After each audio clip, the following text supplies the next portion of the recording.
सभी दोस्तों को नमस्कार। वंदे मातरम। मैं आपका भाई प्रदेश अध्यक्ष पुस्तकालय संघ राजस्थान कमल गनावरिया अजमेर में पहुंच चुका हूं। इंडियन लाइब्रेरी एसोसिएशन की जो आज सेमिनार है, बड़ा सेमिनार है, उसके लिए मैं आज उस प्रोग्राम का हिस्सा बनूंगा, आप लोगों के बीच मौजूद रहूंगा। अजमेर के जो भाई बहन हैं और जो कॉन्फ्रेंस में आ भी रहे हैं और अजमेर के आसपास के भाई जो मिलना चाहते हैं वो जरूर मिले, कि बड़ी खुशी होती है अपने भाइयों से मिलकर। दोस्तों, अभ्यर्थी 2022 के जो पुस्तकालय अभ्यर्थी है वो बड़े नाखुश है और मन में तरह तरह की जो आकांक्षाएं पैदा ही होती है, तो आप निश्चिंत रहे और जो आकांक्षा है उनको विराम दे। मैं आप लोगों के लिए कोशिश कर रहा हूँ। बोर्ड के अधिकारी से लेकर बोर्ड चेयरमैन तक मेरी बात हो गई है और निश्चित रूप से आपके लिए मैं पूर्ण कोशिश कर रहा हूँ। अगर फिर भी कोशिश नहीं होगी तो आपका भाई आपके साथ चलकर बोर्ड अध्यक्ष से बात करके जल्दी से जल्दी रिजल्ट के लिए कोशिश करेगा। दोस्तों, आपको पता है कि मेरी जो हार्दिक इच्छा है, कुछ लोग कह रहे हैं फरवरी, मार्च, अप्रैल, मई, जून, अरे भाई ऐसा कुछ नहीं है। मेरी हार्दिक इच्छा है अभ्यर्थी 2022 जो पुस्तकालय अभ्यर्थी है, जो अंतिम चयन के लिए, अंतिम परिणाम के लिए अभी आस लगाए बैठे हैं, उनसे मैं निवेदन करता हूं। दोस्तों, मेरी खुद की हार्दिक इच्छा है कि मैं जनवरी के अंतिम माह तक अपना रिजल्ट, जो आपका रिजल्ट है, वो लाने का प्रयास कर रहा हूं। आप लोगों को पता है समय समय पर आपको जो सूचनाएं दी है वो पूर्ण रूप से सही हुई है। कल भी मैंने कंप्यूटर के बारे में कहा था कि आज कंप्यूटर का रिजल्ट आएगा, इसके बाद में ही अपने काम जो है शुरू हो जाएगा। लेकिन एक्चुअली में सरकार का कुछ नियम होते हैं, कुछ प्रोटोकॉल होते हैं, उनको देखते हुए रिजल्ट में हमेशा समय भी लग सकता है, कोई बड़ी बात नहीं है। लेकिन मेरी जो हार्दिक इच्छा है, आपसे ज़्यादा तो मेरी हार्दिक इच्छा है कि मैं आप लोगों के बीच में रह के, एक संगठन की जो पहचान होती है वो ये होती है कि जो काम लेट होता है उसको पहले करवाएं। तो निश्चित रूप से दबाव बोर्ड पे आ चुका है और अगर फिर भी कुछ दबाव में कमी रहती है तो जैसा कि हम लोग जो ग्रुप पुस्तकालय संघ राजस्थान का जो व्हाट्सएप ग्रुप भी जो नया बना है उसमें भी मैं डाल रहा हूँ। इसके अलावा यूट्यूब हो, ट्विटर हो, फेसबुक के माध्यम से हो, सभी के माध्यम से मैं अपनी बात आप लोगों के सामने रख रहा हूँ। तो निश्चिंत रहे, आपके रिजल्ट के लिए आपका भाई कमल गनावरिया प्रयासरत है और निश्चित रूप से आपको जो सफलता है वो जल्द मैं अवगत करा दूंगा। कुछ भाई जो भर्तियों का इंतजार कर रहे हैं, दोस्तों मैं इतना कहूंगा कि आप लोगों के लिए संगठन ने मंत्री, शिक्षा मंत्री से लेकर मुख्यमंत्री तक अपनी बात पहुंचाइए, शिक्षा सचिव तक बात पहुंचाइए। स्टाफिंग पैटर्न की जो मांग है, बड़ा मुद्दा है, उसको लेकर भी हम समय समय पर पहुंचा रहे हैं। इसके अलावा विधायक है, तमाम विधायक है, उनसे हमारा संपर्क हो रहा है कि कुछ विधायक हमारा प्रश्न काल है ना, वो विधानसभा सत्र में उठाए और हमें सफलता भी मिल रही है कि वो क्वेश्चन पूछेंगे और क्वेश्चन में हमें बड़ी सफलता मिलेगी कि क्यों स्टाफिंग पैटर्न लागू नहीं हो रहा, क्यों भर्तियां नहीं आ रही है, क्यों पदोन्नति पर कार्य नहीं हो रहा है, क्यों कॉलेज भर्ती नहीं आ रही है, क्यों संस्कृत विभाग की भर्तियों में क्या अड़चन आ रही है।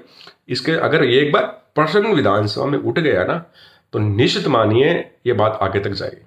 मैं आप लोगों से निवेदन करता हूं, जो आपके स्थानीय विधायक है उनको आप पुस्तकालय संघ के लेटर हेड है, मैंने डाला था ग्रुप में, उसको आप वहां तक पहुंचाए। विधायक को कहे कि साहब ये एक बार ये प्रश्न उठा दे। एक बार प्रश्न उठ गया तो आप निश्चित मानिए उसका जवाब देना पड़ेगा, सरकार को देना पड़ेगा। तो आपसे निवेदन है, भर्तियों के लिए, पदोन्नति के लिए या अन्य भर्तियों के लिए आप कोशिश करें।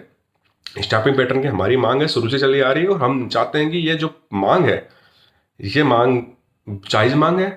प्रत्येक स्कूल में 15,000 में से 12,000 पुस्तकालय खाली पड़े हैं, लेकिन कोई उसके धनी धोरी नहीं है। तो आप लोगों से निवेदन है कि एक बार विधायक के माध्यम से ये प्रश्नकाल उठाए विधानसभा सत्र में, जो कि अगले महीने से शुरू हो रही है। दोस्तों, कुछ लोग, कुछ भाई बहन अभ्यर्थी है जो ये कह रहे थे कि सर आप इनके बारे में क्यों नहीं बोलते हो, तो जो कि पद बढ़ाने के मामले में क्यों नहीं बोलते हो। तो मैं आपको कहूँगा दोस्तों, मैंने मेरी तरफ से पूर्ण प्रयास कर लिया गया है और मुझे प्रयास करने के बाद मुझे सफलता नहीं मिली ना, तो मुझे ये सबसे बड़ा बड़ा दुख होता है कि सरकार ये कह रही है कि हम भर्तियों पे ध्यान देंगे, हम पुरानी विज्ञप्तियों पे ध्यान नहीं देते हैं। हमारी बात होती, उसके बाद में मैं इस चैनल से पीछे हटा था।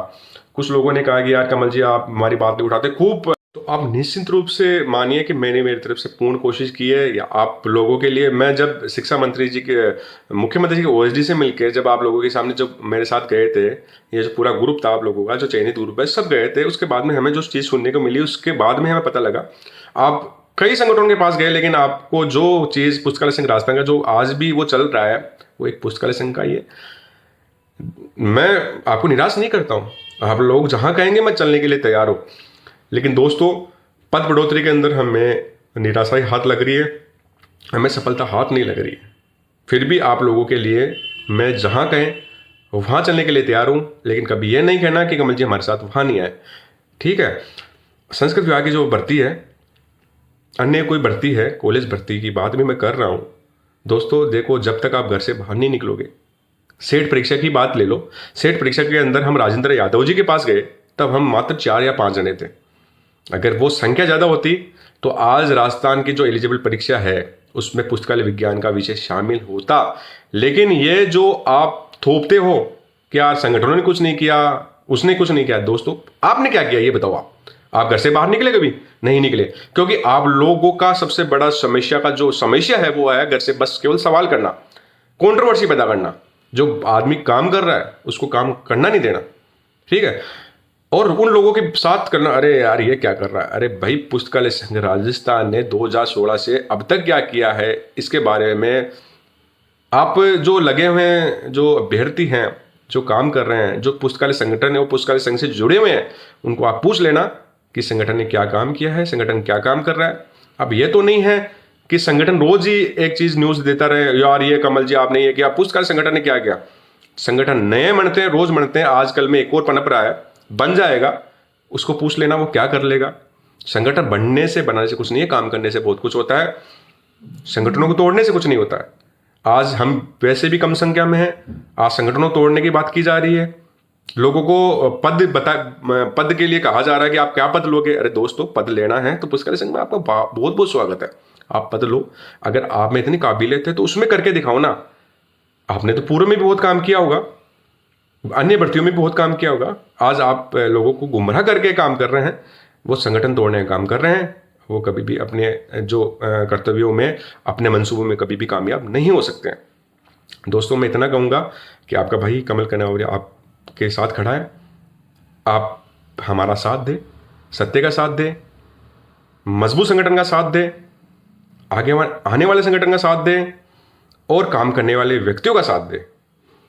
आज जो पदोन्नति है फर्स्ट ग्रेड की हो चुकी है, सेकंड ग्रेड की पदोन्नति होते ही सेकंड ग्रेड के पद आएंगे, लगभग 400 से 500 आएंगे, उसके लिए प्रयासरत है। अब कई लोग कहेंगे ये किसका शहर है, उसका शहर है। भाई शहर किसको, किसी को नहीं चाहिए शहर। आप केवल अपना साथ दे, सत्य का साथ दे, सेठ परीक्षा में भी शामिल होंगे, संस्कृत विभाग की परीक्षा भी होगी, कॉलेज भर्ती भी आएगी, लेकिन उसके पहले संगठन के साथ आपको मजबूत से जुड़ना होगा और हर क्षेत्र में काम करना पड़ेगा, तब जाके सफलता मिलती है। अकेला चना कभी भाड़े नहीं बोल सकता है। मैं अपने दम पे जितना प्रयास है उतना प्रयास कर रहा हूँ और आपको इतना ही मैसेज है। और जो इंडियन लाइब्रेरी एसोसिएशन में जो हिस्सा बन रहे हैं निश्चित रूप से मेरे से मिले और मिलकर बेहद खुशी होगी। वंदे मातरम। अन्य कोई सवाल हो, वैसे मैं क्या है यूट्यूब पे आता हूँ तो पूरे सवाल पता नहीं रहते हैं और मैं तो एक मतलब आता हूँ, आप लोगों से मुताबित होता हूँ और जो मन में होता है विचार वो आप लोगों तक पहुँचा देता हूँ। तो निश्चित रूप से आप जुड़े रहें कमल कनौरिया यूट्यूब चैनल से, ट्विटर से, फेसबुक के माध्यम से। आप लोगों का स्वागत है। धन्यवाद। वंदे मातरम।